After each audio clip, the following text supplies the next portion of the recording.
नमस्कार, मी ज्योतिराम चोळे पाटील। काल नुकत्याच पार पडलेल्या निवडणुकीमध्ये भारतीय जनता पार्टीची हार का झाली हा सगळ्यात मोठा जिकरीचा प्रश्न बनलेला आहे।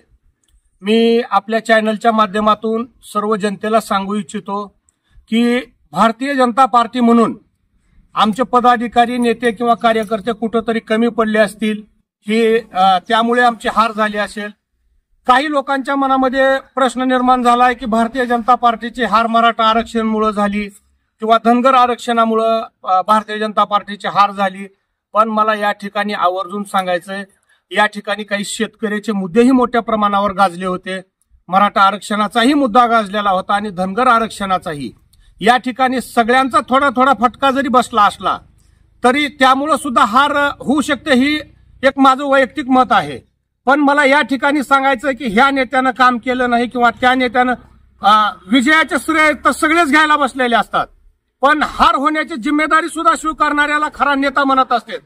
त्यामुळं आज मी एक प्रदेशाचा कामगार मोर्चाचा सदस्य म्हणून या लातूर जिल्ह्यामध्ये मी काम करत असताना पाहिलं, काही ठिकाणी जरूर आमच्या चुका झाल्या का तर झाल्या, पण मला या ठिकाणी आपल्या माध्यमातून आवर्जून सांगायचंय, या ठिकाणी आपल्या राज्याचे उपमुख्यमंत्री आदरणीय देवेंद्र भाऊ फडणवीस साहेब असतील, या ठिकाणी राज्याचे प्रदेशाध्यक्ष या ठिकाणी चंद्रशेखर बावनकुळे साहेब असतील, संजयजी केनेकर साहेब असतील, विक्रमजी पाटील साहेब असतील, आमचे संभाजी पाटील निलंगेकर असतील, रमेश आप्पा कराड असतील, अभिमन्यू पवार, या ठिकाणी शहर जिल्ह्याचे अध्यक्ष देवीदास काळे, दिलीप मालक देशमुख, शैलेशजी लाहोटी, गुरुनाथजी मगे, या सर्वांनी अतिशय चांगल्या प्रकारे मेहनत घेतली।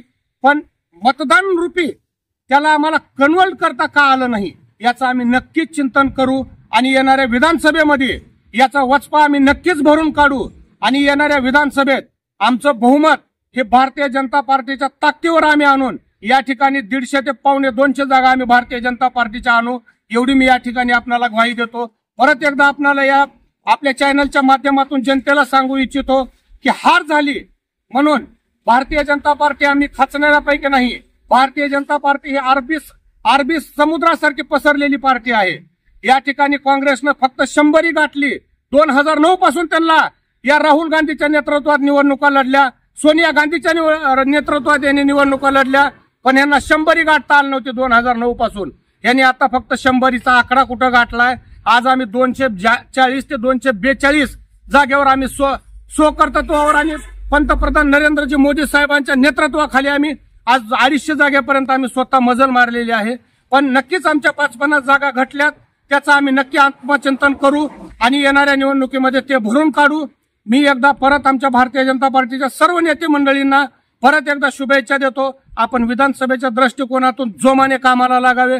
या ठिकाणी आमच्या लातूरचे खासदार, माजी खासदार सुधाकररावजी सरंगारे साहेब यांचा पराभव झाल्यामुळे नक्कीच या ठिकाणी आम्हाला दुःख, भारतीय जनता पार्टीचा कार्यकर्ता म्हणून तर आहेत, पण हे दुःख आम्ही येणाऱ्या विधानसभेमध्ये भरून काढू आणि या ठिकाणी अमित देशमुखला जशाच तसे उत्तर येणाऱ्या विधानसभेमध्ये आम्ही दिल्याशिवाय सोडणार नाही।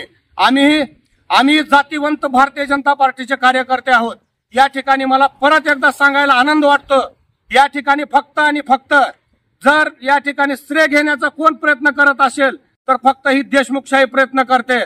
यांच्यामुळे या ठिकाणी विजय झालेला नाही।